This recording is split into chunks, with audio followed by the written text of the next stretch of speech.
Laurie Huston's News for the Heart is dedicated to helping you give a voice to your own soul.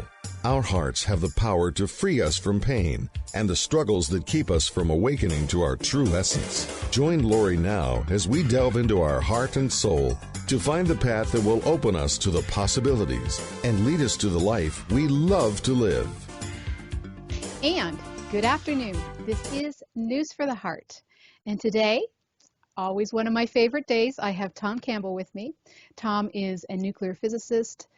You can find out so much information about Tom. He's written a trilogy of books called My Big Toe, and toe standing for theory of everything. He has a YouTube station that has literally hundreds of YouTubes and thousands of hours. He has a forum. You can go to his website, mybigtoe.com. I highly recommend it because he has a lot of information and it's always in line with what we talk about. I know that Tom comes from a science background, but we really, when it comes to what we do, we make it from the heart. So I always love having you, Tom. So welcome. Well, thank you, Laurie. It's always fun to be here and chat with you. We always have nice conversations, and I hope there is much fun for your listeners as they are for us. I think they are. Sorry, we have a visitor that's. I see a little bit of fur creeping up there in the. There he is. Slinking through the picture, yes. Exactly. Get your tail down. It must have been the love part that came up. So let's look at your book that you are writing and how we've kind of, I don't know, what is it that is instinctual, which I think is very interesting, and how we've kind of moved away from what we really, I mean, we've obviously evolved to some degree, but not a lot in the history of our lives, like in the history of the world of our human population. Let's talk about that a bit. Okay. This is actually very interesting because it's instincts evolve over a very long period of time. It takes them many thousands, if not millions of years to hardwire attitudes into our DNA. So instincts are long-term things, but they're also things that help us be successful in our environment. In other words, let's say the flight or fight instinct. Okay, when something is scary comes up, then you've got instincts to either fight if you think that's the best route, or get away. Flight, run, get away from that situation if you think that's the best flight. But these are instincts, and we have them because of our environment. It helps us survive. It helps us get along and is successful in our environment. All right. Well, now we as male and female have a lot of instincts. When you get to the fundamentals of evolution, which in our case, in our biological evolution, the two big criteria there are procreation and survival. Okay, because if you don't procreate and you don't survive, then that's the end of your species. You're gone. So if you're going to continue your species, then survival and procreation are the two big things. So we have a lot of our instincts are wrapped around survival and procreation because that's what's important. Now, our environment in the past, say, 300 years has changed dramatically. So we have all the instincts that have developed for millions of years, many millions of years, to help us deal with the environment that we had. And we had a very similar environment right up to 300 or 400 years ago. Environment was pretty much the same for all of that time. I mean, things changed, yes. We ended up with cities and differentiation of labor, specialties. We changed it from the way we were as cave people, but still the fundamentals of the environment weren't that much different until just recent times. And even if we say the last 1,000 years, well, 1,000 years out of many millions is an eye blink. Right. It's just a little bit of time, you see. So we have these instincts, male and female, that has to do with our survival as a species and obviously procreation. Strong instincts there. Right. And now the environment's changed. Some of the old instincts that we had that were very useful are now beginning to get in the way and cause us some difficulties. So that makes it a kind of an interesting subject. So it's not just, okay, we have these instincts, and if we try to live our life crosswise to our instincts, in other words, out of phase or not in consonance with our instincts, then we have problems. It creates stress. It creates anxiety. We don't feel like we're doing it right. Life isn't right. Situations aren't right. And that is just a feeling. Even if we can't put a name to it, the not rightness of things is palatable. So you have to keep in mind and understand your instincts and live with them as much as possible, but realize that things are different now. We don't have the same thing that shaped those instincts going on in our culture right now. So in some ways, we have to do other than what our instincts tell us. Right. But we need to do that in a gradual, gentle way, not in a, pushing the opposite direction sort of thing, because that'll just make us neurotic, because our instincts are very strong. And if you try to oppose them, you'll just make yourself nuts. So that's kind of the way it is. So we think about male-female instincts and what was required for the human being, for the human genetics, what was required there in order for us to survive and continue on. And you'll see that, well, it was a very violent place. Life didn't last very long. Our lifespan then was about 35 years. You've got a happy cat. Yeah. I heard him purring there. And then something happened and he said he had to leave. Yes, he's been trying to find a way to get out, yes. Okay. Well, anyway, we had a very hard existence then. Okay, and other species took other routes toward survival and had other instincts. So if we look at the anthropology, if we look at the how we, as opposed to other species, particularly other primate species, we'll see there's variation. There's quite a bit of variation there. Well, we picked a route that differentiated the skills between male and female, whereas the Neanderthal, it seems, were more egalitarian. In other words, egalitarian in the sense that everybody did everything. It's not that they specialized in doing some things as opposed to others. Whereas in the human line, we specialized. Female had more of the female things to do, men had more of the male things to do, and everybody didn't try to do everything, you see, and they found out that was more efficient. That was more survivable, because here we are, and Neanderthals aren't anywhere around, you see, they didn't make it. Everybody doing everything is not as efficient. That's what Henry Ford discovered when he discovered the assembly line. You see, it's the same thing. You're going to build a car, and you have everybody doing everything. Everybody can work on the motor. Everybody can, work on the transmission. Everybody can do everything. And whichever place needs some work, well, anybody can go in there and do that work. Well, that sounds nice. That's an egalitarian way of building cars, but it sure is slow. It's much better if you have people who specialize in things, because they'll get much better at it. They'll get much better than just the people who know how.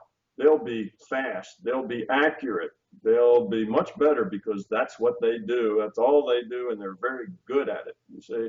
So specialization has some advantages, and it had advantages for us as a species some 2 million years ago. So the resources were scarce, the females tended to take care of the children. They had the babies and cared for the babies. There was no instant formula to take off the shelf. All the babies were breastfed. They all had to be breastfed until they were able to, get along on their own. And there wasn't the kind of support systems that we have now to make that process easier. It wasn't easy.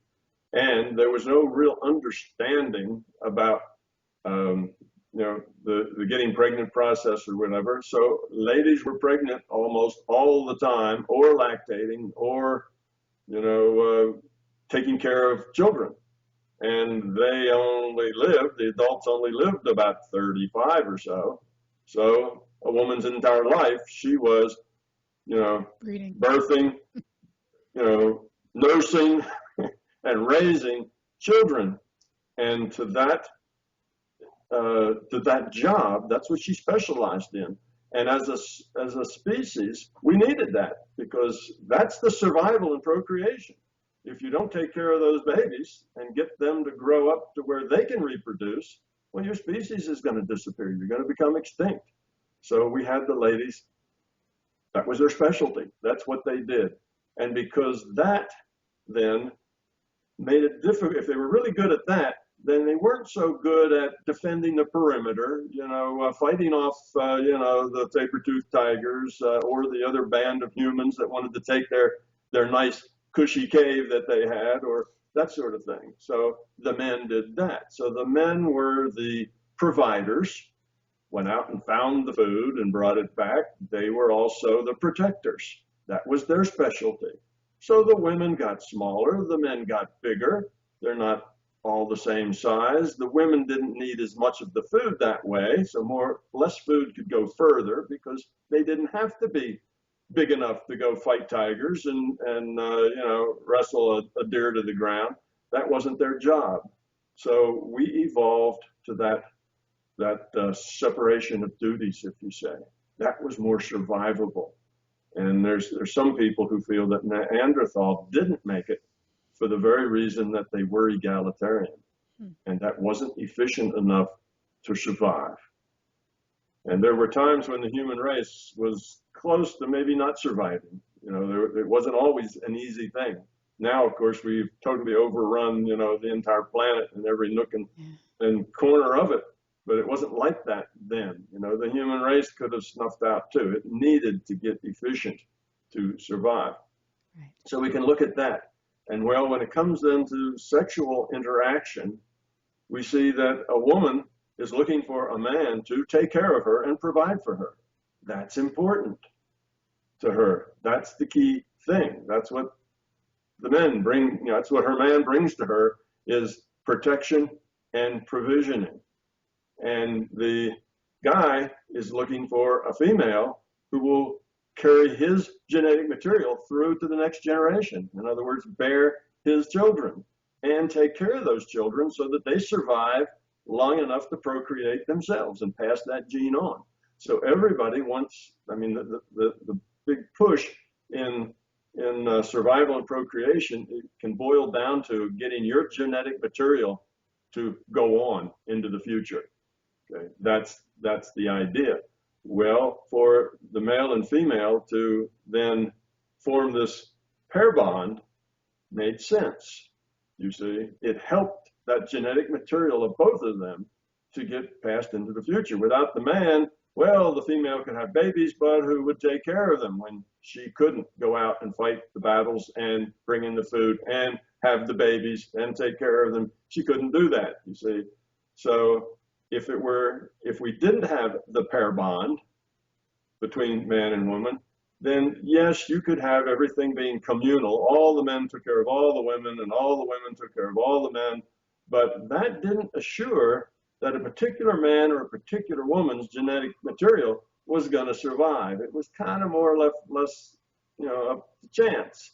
And if you happen to be a little different than your tribe, you might be ostracized. You may be out on the edge of it and not get the help and the support you needed.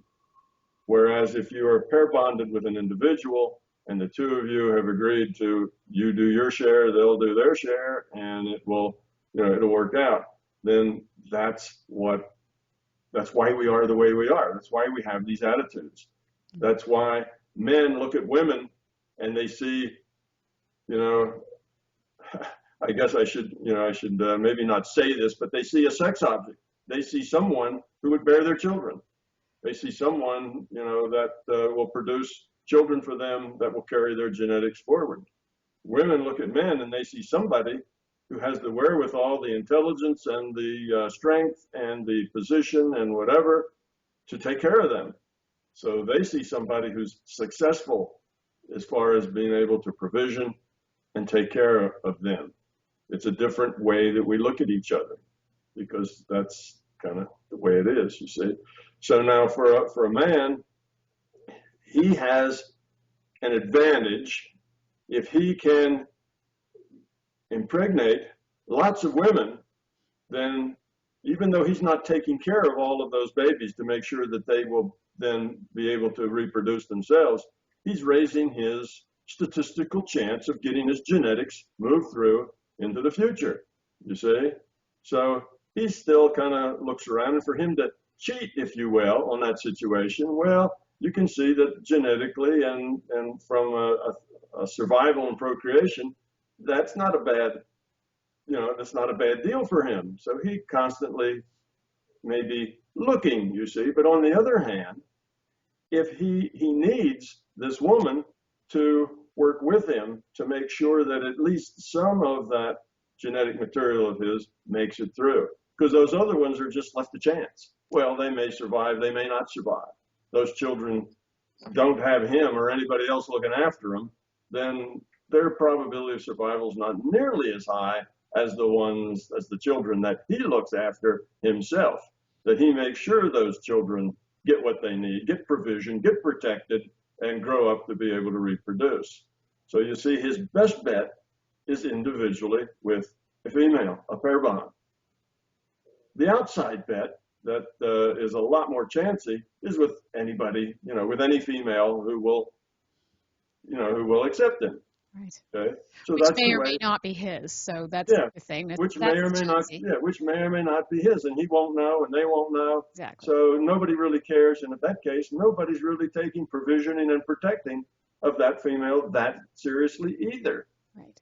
You see, so that's the problem. Now, on the female side, she wants a protector and someone to get her the very best genetic material she can get. She wants that strong male who can take care of her and provision her, and that gives her then a higher quality genetic for her then to have that child, and her child will be stronger and better and will be more likely to survive because that man is strong and capable. So that same genetic material helps her children survive. So she wants the very best genetic material she can get, because then her children will be the very best genetic material that she can get.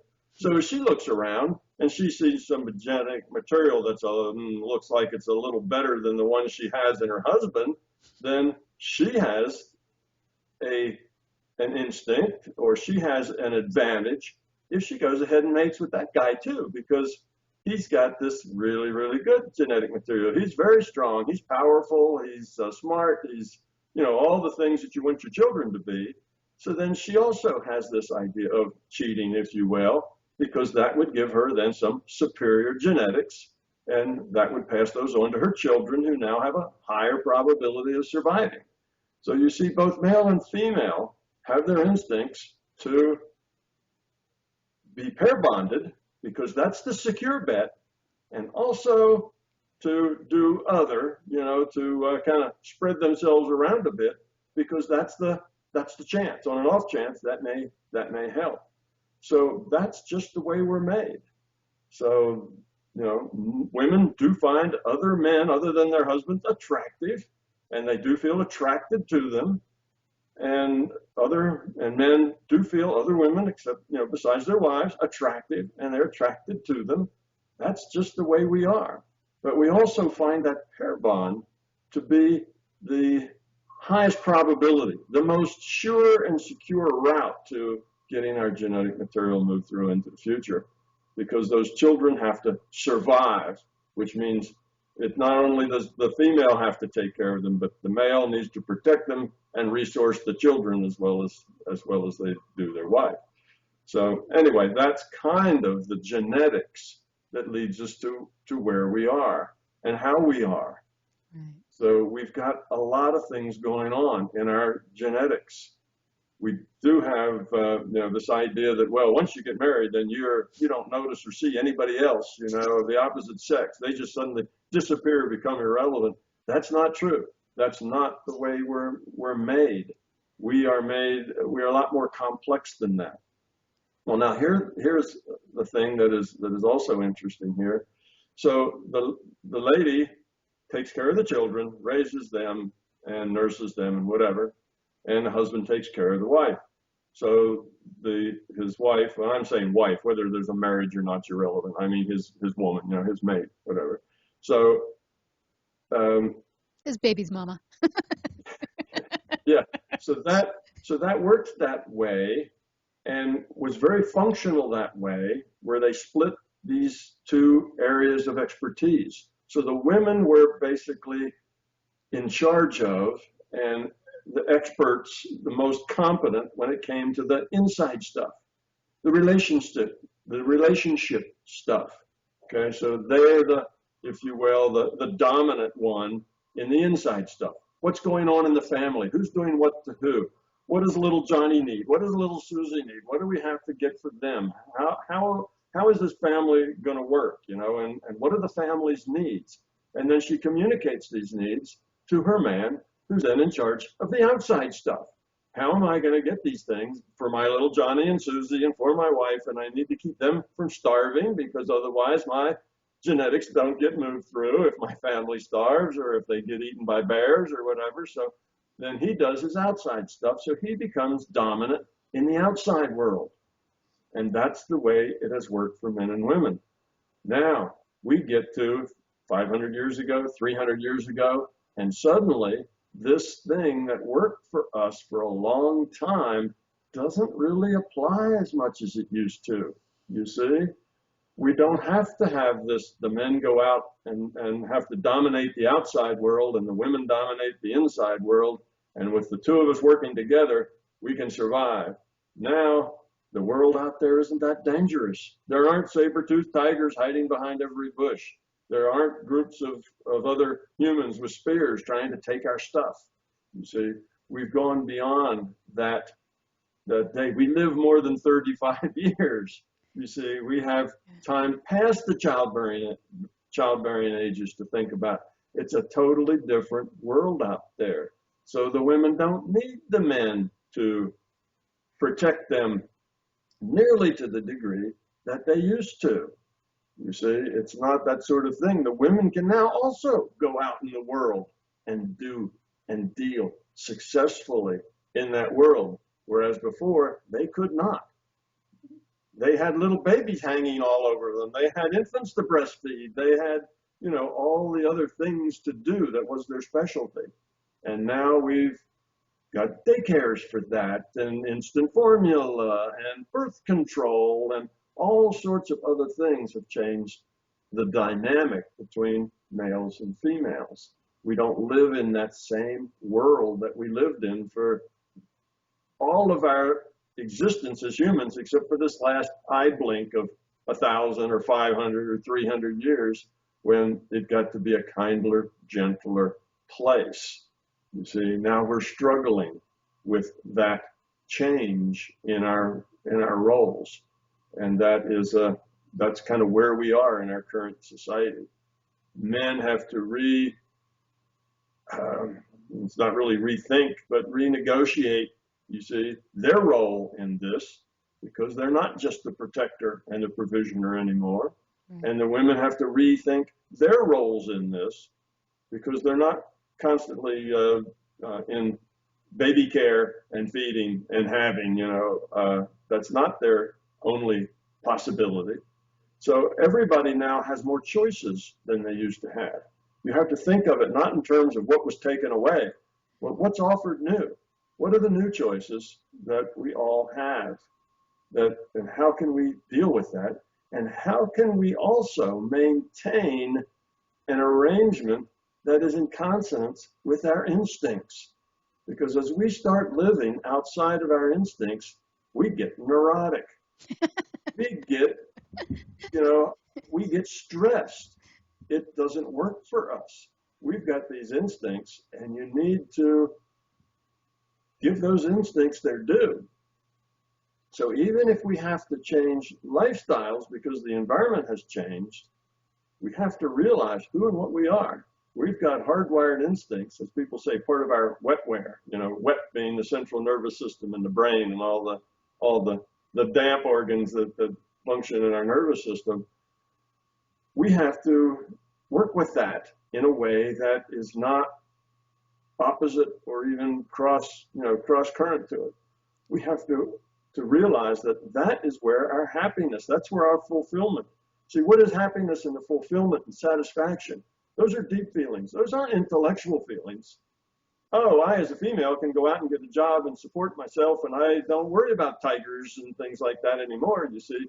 But you still have the same needs, the same connections to have to satisfy, or you don't feel fulfilled. You don't feel happy. You don't feel satisfied because that's part of your genetic makeup.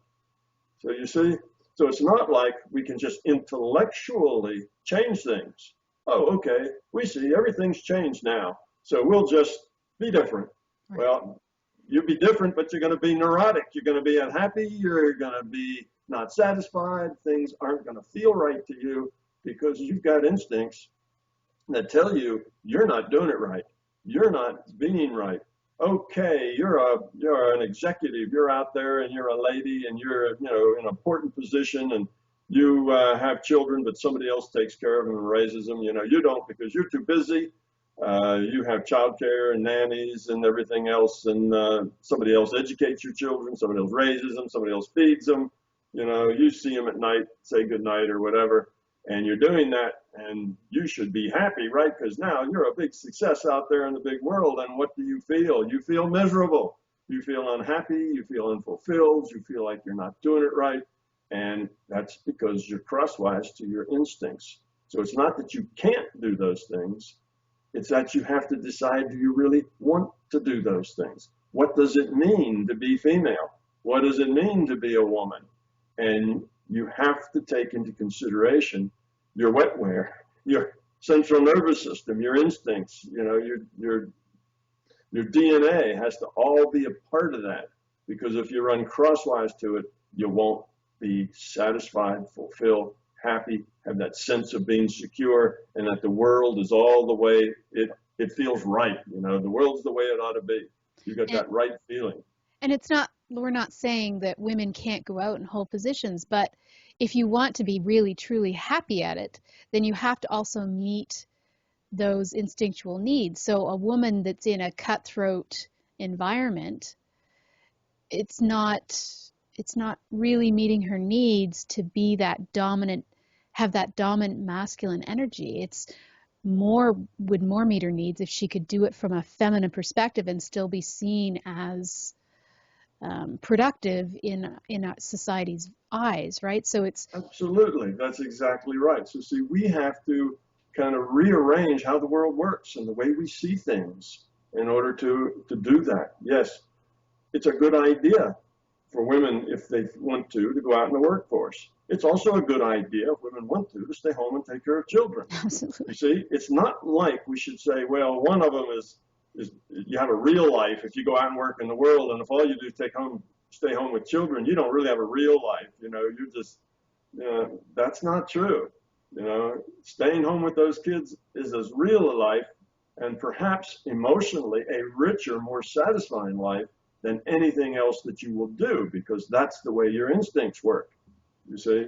So if you decide that you want to go out into the outside world and work out there, you're going to have to realize that either there's some things to give up, which are things that are very hard to give up from a genetic viewpoint, the things to deal with. In other words, there's some choices, there's some trades to make. If you're going to give this, you're going to give up that.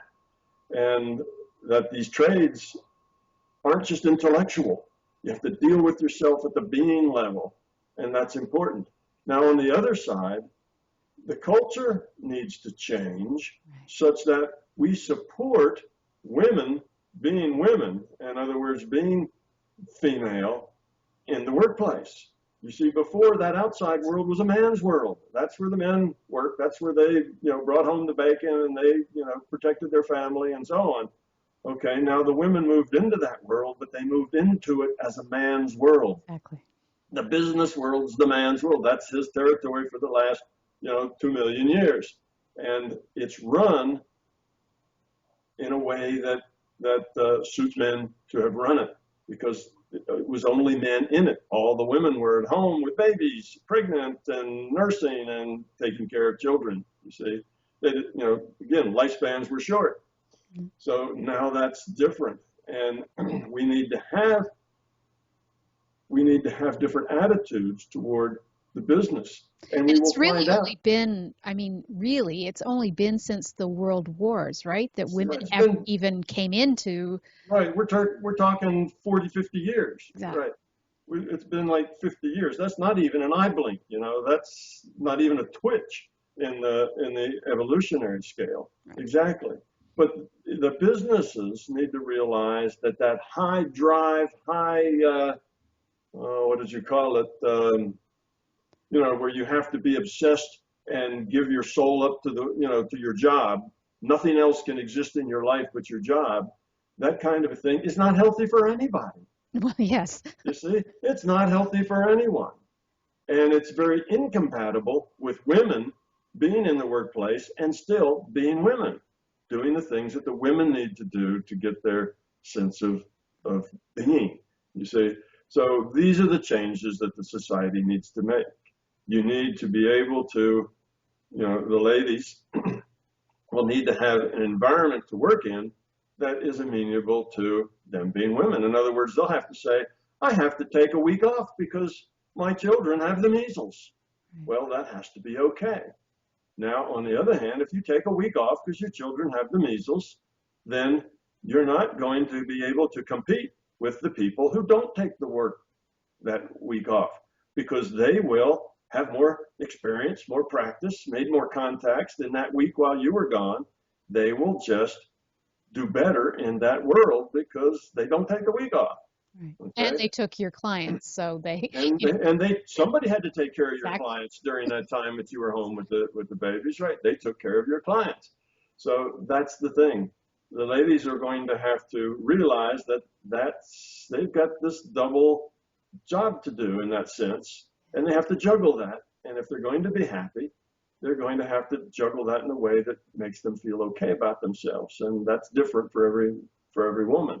Because there's also, now I'm just talking about what's under the fat part of the curve here. There's all kinds of exceptions. There's men who have a lot of feminine traits. There's women who have a lot of masculine traits, and it goes all over. And I'm not talking about every single human that's ever lived. I'm just talking about the majority of people that fit under the fat part of the statistical curve. Okay, and as far as the work side goes, we need to have positions in the workforce that are suitable to people who have to take a week off now and then. That's suitable to that kind of a lifestyle. Instead of having everything if you work at this company, you either sell your soul to the company or forget it. There's no place for you. If you have a family, it's just not legitimate to work 12, 14-hour days. You can just, not only is it not good for anybody, but Exactly. As women, if our instincts are internal, it's about relationships. It's about, Exactly. We're in the workforce trying to create relationships around so that we can feel good, because that's what we need. So if we're, with our nose to the grind all the time and not doing what what is instinctual to us, then we're not happy. Exactly. You're not happy, you're not fulfilled, but the job demands it. Right. If you're gonna go up in this job, if you're gonna be a success, then you need to work 12 and 14 hours a day, because that's what your competition is doing. They're working 12 and 14 hours a day. And if you're not going to, yes, you had a family vacation planned, you and the kids, but hey, this important deal's coming up, and sorry, you're just gonna have to drop that. Or sorry, you can't go to your child's ballet, Yeah. ballet rehearsal or piano rehearsal because there's an important thing happening at work. Just drop that.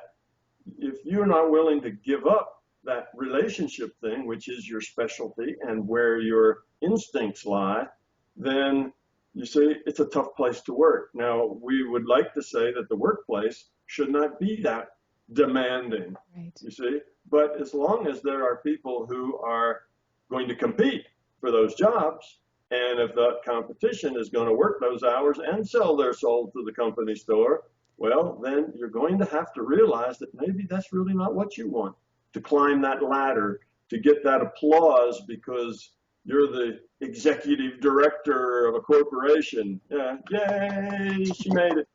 That may not be worth what you're giving up. So it's one of those things. So the workplace needs to become a little kinder and gentler and more understanding of women's needs, of women's values, of how they need to integrate family and work and children and illnesses and all of that relationship things. They need to integrate that in their work, and that needs to be okay. That needs to not be a great detriment to them in their work. And it would be nice if the men were not so competitive too, but they are. That's Right. the way they were. Right. You see, for those millions of years, they went out in the world and fought with each other to see who would bring home that piece of bacon, Right. who would have their children and wife survive to pass their genetics on. They are going to compete. That's what they've always done in that outside world. And that's what they're going to do. And if you're only going to work 10 hours a week and they can work 14, they're just going to be better at that job than you are. And if they can focus and keep that nose to the grindstone for months and months at a time and not hardly come up for air, and you can't, they're going to be better at that job than you are. And unfortunately, there's too many women that are trying to be that. But, Exactly. And they're paying a price. They're paying a price. But even the men aren't happy. I mean, nobody's really happy working 12, 14-hour days or even worse. I mean, you're not really happy at it. It's your drive to be better. I would say that there are probably much fewer women that are happy at that than there are men who are happy at that. There are a fair number of men who are happy with that. Okay. That kind of competition, that kind of winning, that kind of whatever is part of what they do. And it's part of what they are. It's how they're wired and how they're their DNA takes them in that route. And yes, they don't want to, it's not good for them to neglect their family either. No. You see? But that's the hard wiring. You see, we didn't have these cultural things that we have now didn't exist then. Then that wasn't the case. As far as bringing home the resources and protecting those, then it was a full-time job. If that took you 24 hours a day to do that, that's what you did. If you had to stand watch at the mouth of the cave all day and all night and still go out and hunt the next day, that's what you did, because that's what the men did. You see, so you'll find a lot larger percentage of the men who are willing to do that, who even find that exhilarating to compete at that level. And, of course, one might fault them for not being home as much as they should be, and that's a price that they have to pay. You see, everybody has prices to pay. If they don't do that, then their children may be less successful because they weren't home to give the children some of the things they needed that only dad can give them, you see. So that's the price they pay on that side, and that eats at them as well, just like it eats at the ladies who can't come home to stay with a sick child and they really want to be there for that child. It's important to them, but the job keeps them away. So we need a kinder, gentler workplace for everyone. But there's going to be differences between men and women. Guess what? Men and women are not the same. We're very different creatures. We have different specializations, different things we're good at, and different areas of life that we're both dominant in. Females dominate the relationship space. Men kind of blunder around in it. Men dominate the outside world space, and women kind of blunder around in it. You see, it's just, that's the way we are. And if we accept that we have this genetic proclivity that has a lot to do with us feeling like everything's right in the world, that we feel satisfied with who and what and how we are, then we can then try to work with this issue we now have, in that our culture no longer fits the norm of the last 3 million years, when all this genetic wetware was hardwired in our DNA. You see, so we have to now kind of find new ways of being and expressing ourselves and connecting, and at the same time we have to still be honoring our genetics and our instincts, because if we don't, we'll be unhappy. We won't be fulfilled, you see, because that's part of that emotion, that feeling of fulfillment is hardwired in there when we're meeting our instinctual needs. We get that sense. And if we're not meeting our instinctual needs, we're not doing the part that we've been programmed for, then we feel like fish out of water. Yeah, we can do it, but it doesn't make us feel fulfilled and happy and secure and all that other stuff. It's not a question that we can do it, but there's the question of, do we want to do it? Right. And where is that happy medium to where we optimize, ourselves? Right. Not optimize ourselves as far as how much money we make, or how many days we stay at home, but we optimize ourselves as far as us of being. We're all different. So everybody has to come to that boundary of, where do you have to find balance? Unfortunately, our culture is trying to push us sometimes further than what we want to go. Our culture sometimes tells us that staying home with the children is somehow inferior to going out and working. And that's not true. Right. It's just a different choice. So our culture is tending to push us in a way that makes us unhappy, makes us, not work very well. And from the other side, in the men's world, in that outside world where the men have always been dominant, they've had these changes that make them not so pleased with it. The workplace is no longer masculine. The workplace is no longer as rough, as straightforward, as blunt as it used to be. Now there's all this political correctness, the things you can't say, the things that you don't do, the way you need to behave, that is totally different than the way it was before women infiltrated the workspace.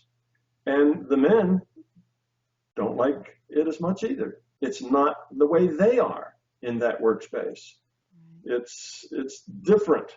Okay, it used to be that if somebody wasn't doing their job very well, you told them, you're not pulling your weight, you're not doing your job well. Look, you did this, you screwed up. It was tougher than that. Now you can't be tough like that. You can't go to people, you can't go to at least the women in the workplace and just be hard-nosed like that. Tell them that they just screwed up, they're not doing it right, because women don't deal with that the way men deal with that. It's a little harder for a woman to take that, because she takes everything personally, whereas men don't, you see. So there's just differences like that. The whole workplace has changed. Men don't fit into it as well. Women don't fit into it as well. It's just not working too well for all of us, you see, until we make this turn and start to affect our instincts. Well, it's not going to be a fast turn. Instincts take some time to change. In the meantime, we have to understand what makes us happy, what makes us feel fulfilled, and realize that the culture may be pushing us to do things that we really don't want to do down at that deep level of our instincts, and understand that so that we can be happy with ourselves, we can be authentic, and we can, live our lives to their fullest and not feel pushed to go out in that world and work, or feel pushed to not do that. We don't want to feel pushed to stay home either. We want to feel, this is what I want to do and this is what will fulfill me. And not because the culture's talked me into it, because this is what feels right for me. And then let all the men and all the women do that, what feels right for them, and let them understand the trades that they're going to have to make, what they're going to lose for what they're going to gain. and then optimize that for themselves. And that's what we need to do. So the workplace needs to be more woman friendly. Sure, you can take a week off because your children are sick. We understand that. A mother needs to be with her children when they're sick. Otherwise, she'll feel bad about herself. She won't feel good that her children are sick and there's somebody else there that's dealing with it and not her. Well, not all women. Some women won't. But women, again, the fat part of the curve, you see. Yeah. And men need to feel like they're going out and protecting their family, bringing home the bacon and doing these things. And if that's not the case, then they need to deal with that gracefully. If that makes them feel insecure, like they're not doing it right and not happy with themselves, you see.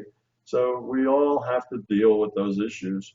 But most people have no idea they have instincts. Exactly. They have no idea that they've got all this wetware that tells them whether they're happy or not, whether they are being successful as an authentic person, or whether they're only being successful as an intellectual person who says, oh, okay, I'm doing this, I'm really a success, but they really are unhappy because at a deeper level, they're not doing it right for who they are. You see, so that's my point. It's not that I want to tell anybody what to do or how to do it. I'm not saying, women, you ought to stay home or, whatever. That's not the point. The point is we have these instincts and we need to recognize them and live with them and not fight them. Because it's part of us being authentic. It's part of us. It's part of us. It's who we are. Yes. Now, over the next 1,000 years, those instincts may change, right. You see, but you and I aren't going to change them. No. And we aren't going to change them that quickly. And at the quickest they could change would be over, probably 5 or 6 generations, mm-hmm. Even if we could change them more quickly. We don't have to necessarily be 1,000,000 years in changing things. It may be 5 or 6 generations. But we're not going to change them by making ourselves neurotic because we're making bad decisions that aren't us authentically at the being level. You see, once we start living out of our intellect, we're also living out of our ego. And we take that tough job or whatever, not out of our intellect and out of our ego. And we're very unfulfilled as human beings, and we're not authentic. And it isn't worth the price. You see, if you lead with your ego and lead with your intellect, you're going to lose in the long run. That's not the winning hand. You got to lead with who you are, your authentic being at the being level. That is the long-term winner. Even if in the short term, that seems like, you're playing a lesser role. That's not the case. You're playing the optimal role. So that's really the message. It's not what any individual ought to do. It's be authentic. Find yourself at the being level. Get rid of the fear and the ego, and then do what feels right. And what will feel right is, what can you do to help others? That's what will feel right. You see? Very nice. What can you do to help the children, to help, the spouse, to help your parents, to help your neighbors, whatever. And that's what will feel right. And that's the way to live, not with this intellect ego. Oh, I should grow up to become a doctor because that's high status and that's high income and that's what I want. Well, now your intellect is sending you after status and money as a career. And you may get the status and money, but that isn't necessarily who you are. And if it isn't, you won't be happy with it. It won't be something that makes you feel that the world is the way it is. You won't be full of joy as an individual. You can only do that by being authentic, by being you. And you are driven by instincts to a large extent around all those issues that have to do with procreation and survival. All right. Well, whew. Wow. That was a big one, wasn't it? Wasn't it? Well, Tom, thank you very much. I'm sure we could go on and on and on about this topic because I think this is a big one. And I invite people that if they have questions that they would like to be addressed, and I'm thinking one of them is about, are we really actually monogamous? However, we're not going to get into that now because we've gone over. So, yeah, we're sort of monogamous and sort of not. Monogamous is kind of like the main thing, and then there's this other stuff that goes on all the time too. Right. And then that has part of it's just, we have cultural norms as well as instincts. You see, we have cultures that say this is wrong and this is right. Well, and yes. Those are cultural things, not necessarily primal fundamental things. Right. And sometimes your cultural things are at odds with your instinctual things. Right. And when they are, then we create problems that really don't exist. They're not real problems. They're just, okay, we made up a bunch of rules. Now we're having trouble, living by those rules because those rules are at odds with our instincts. And now we've got a society that basically creates neurotic people because, the rules of the society and the instincts of the people are at odds with each other. And that's not healthy either. So yes, it's a mixed bag. It's not that simple that we just are this way or are that way. We'll get into this more at another time, I think. We're gonna. Yeah. We're really running over your. Way over, yeah. Yeah. Well, this may have to be in a 2-part series. It or something. will probably. Yeah. But yes, part 2. I invite everybody to ask questions because this is how we can, really delve into some of the stuff that you're interested in. So email either Tom and I about, questions that you have for this show, questions about the topic that we've shared. And, as always, thank you, Tom. It's been a great You're welcome. show. I feel like now I ought to apologize for taking so long. Oh, no. But these kinds of subjects, you can't talk about them in, like a half an hour or less. It just doesn't work. There's more understanding that you have to get to. Exactly. And, if you only take a short time, then you leave so much unsaid, and people listening to it have so much that they don't understand that it's almost like worse than not doing anything at all. You might as well just keep your mouth shut rather than confuse people by telling them half the information. Right. So that's why it takes a little longer. And until people actually get it, then it's not really being useful to them. Absolutely. So I'm sorry to overrun your deadline by double. We're probably I got 2 shows here. We can do one. We can do next month, right? Maybe we've done that already, but I don't think so. It all fits together. It does. In a way. Absolutely. But I guess a natural break would be the Love February thing could then have a boundary with the genetic thing, and that could be 2 different. It's true. Yeah, 2 different shows, even if they both come out in the same month. That's okay. Right. That's not so bad. Okay. Well, that's the penalty that you have to pay when you bring me on as a guest, is that Tom doesn't say anything in just a few words. That's right. That's your price to pay. All right. Well, you have been listening to News for the Heart with Tom Campbell. You can find out more about Tom. His trilogy of books are called My Big Toe, which is also his website, mybigtoe.com. He has a forum. He has a YouTube station. Google his name, and it'll all come up. But there's lots and lots of information, so take advantage of it. And we'll be back sometime next month. Thank you, Tom. Thank you. Appreciate it. I always enjoy it, Laurie. Thanks. Have a question for Laurie and want to be on the next News from the Heart show? Drop us a line via instant feedback at bmajor.org. News from the Heart is brought to you by Intuitive Soul and is produced by Major Radio for Clear Channel's iHeartRadio and bmajor.org.